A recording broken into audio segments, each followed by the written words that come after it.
आज देखिए, आज देश का माहौल नहीं खराब है। आज आपको लग रहा है देश का माहौल खराब है, तो एक बार 90 का माहौल जरूर याद करिएगा कि क्या माहौल था, क्या हाल था कश्मीर में, कश्मीरी पंडितों का, कश्मीरी हिंदुओं का।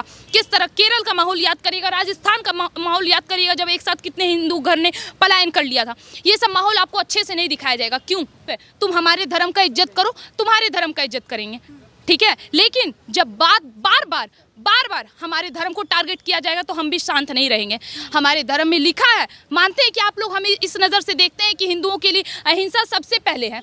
हिंदू अहिंसा करते हैं, अहिंसा परमो धर्मः, लेकिन धर्म हिंसा तथैव चौबी हमारे धर्म में लिखा हुआ है। हमारे दिमाग में हमें कुछ सोचने समझने की शक्ति नहीं थी। हम हंसी मजाक उड़ा रहे थे क्योंकि हमें अपना धर्म नहीं पता था, हमें अपना ग्रंथ नहीं पता था, तब तक शांत थे। लेकिन आज अगर हमें अपना धर्म पता चला है, हमें अपना ग्रंथ पता चला है, तो हम उसके पक्ष में लड़ेंगे। रही बात नुपुर शर्मा की, रही बात टी राजा की, तो हाँ, हिंदू के लिए आवाज़ उठाने वाले और उनकी सच्चाई बताने वाले हर एक हिंदू के समर्थन में ये देश की कट्टर हिंदू सेना खड़ी रहेगी।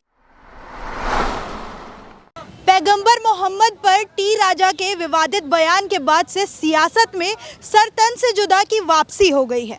जी हाँ, और दूसरी तरफ ये भी कहा जा रहा है कि जब से मोदी जी आए हैं मुसलमानों के खिलाफ नफरत फैल गई है। तो टी राजा के ये बयान पे आज इसी मुद्दे पे हम चर्चा करेंगे और हमारे साथ खुशबू पांडे जी हैं। मैम, ये बताइए, जो सर तन से जुदा फिर से एक बार सुनने को मिल रहा है नुपुर शर्मा के बाद जो हमने सुना था, तो अभी ये सर तन से जुदा के लिए आप किसको रिस्पॉन्सिबल? किसी को भी नहीं। देखिए, इतने दिनों से जब हमारे देवी देवताओं पे टिप्पणियां चल रही थी तो सब शांत थे, तब किसी हिंदू ने उठ के किसी मुसलमान का सर नहीं काटा। हमारे धर्म ये नहीं सिखाता, हमारे धर्म में लिखा हुआ है अहिंसा हम अपनाते हैं। तो लोगों ने, कुछ अलग पक्षों के लोगों ने इस बात को कुछ ज़्यादा सीरियस ले लिया। चाहे वो बॉलीवुड हो, चाहे वो नेताओं का गैंग हो, उन्होंने टारगेट कर रखा है किसे? हिंदू धर्म को, हिंदू देवी देवताओं को। जब हमारे विरुद्ध कोई बात होती है तब ये बात क्यों नहीं उखड़ती है कि उनका भी सर काटना चाहिए? कल भी मैं बात करी थी तो उसमें एक मुसलमान आके बोलता है कि आप सभी मुसलमानों को नहीं बोल सकती, ठीक है। तो मैंने पूछा कि अगर मैं सभी मुसलमानों को गलत नहीं बोल सकती तो मुझे एक बात बताइए, ये गुस्ताखे नबी की एक ही सजा, सर तन से जुदा के नारे लगा के जो आप हर किसी का, हर हिंदू का सर तन से जुदा कर रहे हैं, उस पर आपका क्या कहना है? तो उन्होंने मेरे को कहा कि मुझे इतिहास पढ़ने की ज़रूरत है, ये नारा हिंदुस्तान का नहीं बल्कि पाकिस्तान का है। तो मुझे एक बात बताएं, अगर ये नारा पाकिस्तान का है तो फिर हिंदुस्तान में क्यों? इसको हिंदुस्तान में क्यों बोला जा रहा है? और ना सिर्फ बोला जा रहा है बल्कि जुलूसें निकाली जा रही हैं अपने नबी के लिए, क्योंकि नबी की गुस्ताखी की गई है।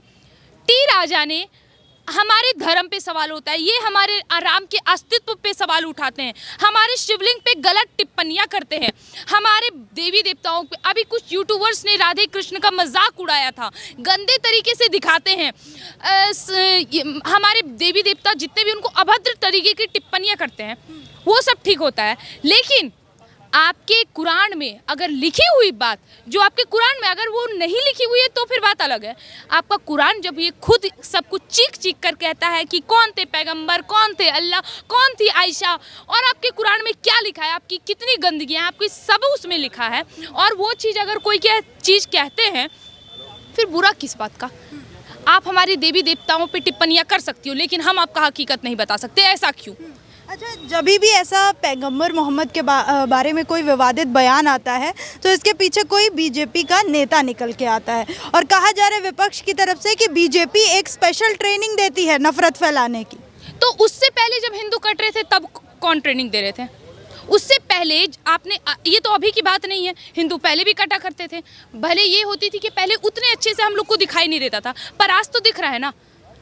टारगेट क्यों करना भाई? आप इस देश में रह रहे हैं, इस देश में सब कुछ है, फिर भी आपको इस देश में डर लगता है ना?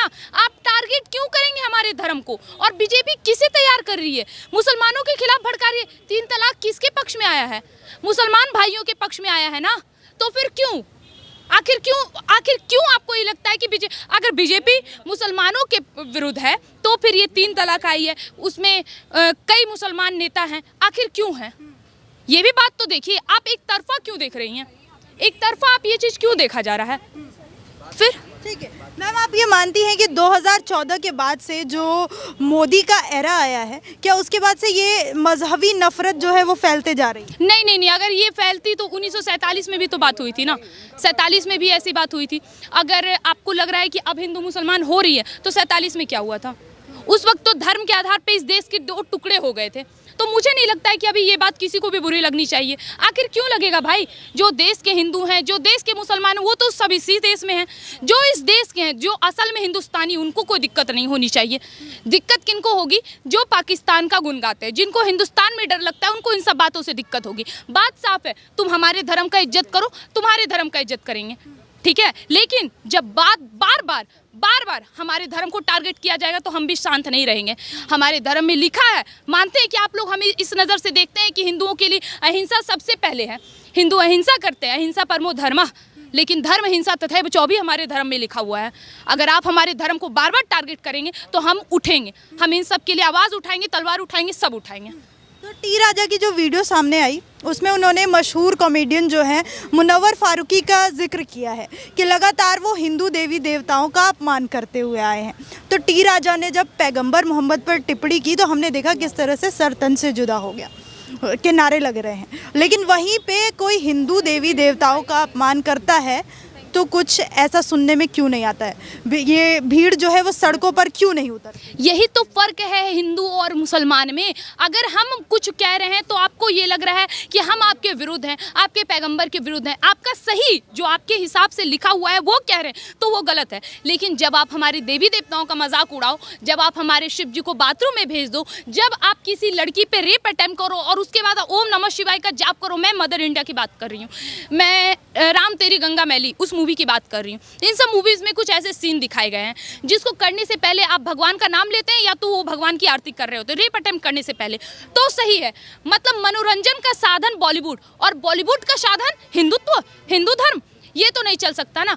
जब हमारे धर्म पे बात, हम लोग इतने दिन से आराम से देख रहे थे। क्यों देख रहे थे? क्योंकि ना ही हमने अपना ग्रंथ पढ़ा है, ना ही कुछ पढ़ा। ये मानसिकता ऐसी अभी नहीं बनी है। ये जो अभी हम कह रहे हैं ना कि हाँ हम आपके विरुद्ध हैं, रीज़न है ये कहने का।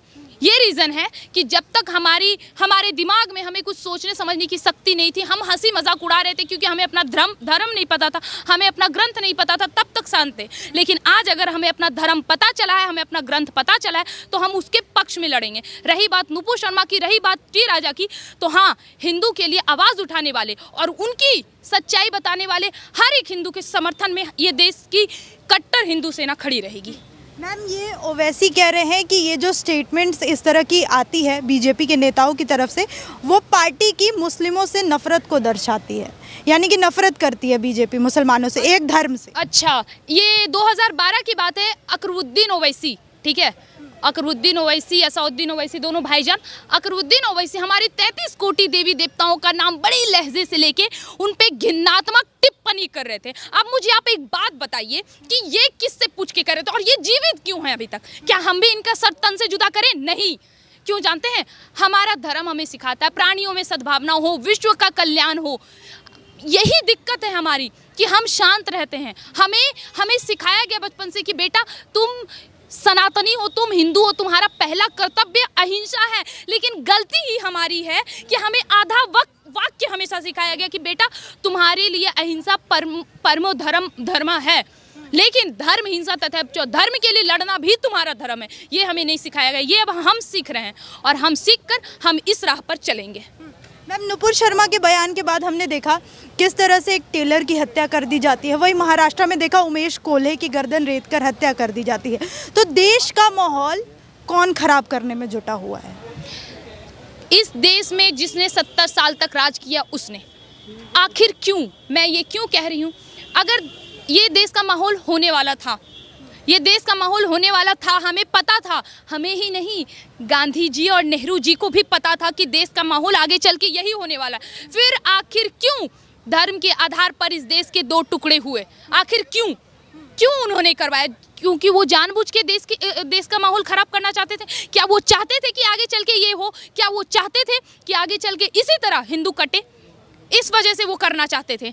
अगर नहीं तो फिर ये जो आप पूछ रहे हैं ना इन पे मेन, आज देखिए आज देश का माहौल नहीं खराब है। आज आपको लग रहा है देश का माहौल खराब है तो एक बार 90 का माहौल जरूर याद करिएगा कि क्या माहौल था, क्या हाल था कश्मीरी पंडितों का, कश्मीरी हिंदुओं का, किस तरह। केरल का माहौल याद करिएगा, राजस्थान का माहौल याद करिएगा, जब एक साथ कितने हिंदू घर ने पलायन कर लिया था। ये सब माहौल आपको अच्छे से नहीं दिखाया जाएगा। क्यों? क्यों? क्योंकि हिंदुओं के पक्ष में है ये बात, हिंदुओं के साथ गलती हो रही, हिंदुओं को काटा जा रहा है, ये आपको अच्छे से नहीं बताया जा रहा है। माहौल इसे खराब करना नहीं कहते हैं, इसे कहते हैं अपनी सच्चाई के लिए लड़ना, अपनी सच्चाई को समझना, अपनी सच्चाई को जानना।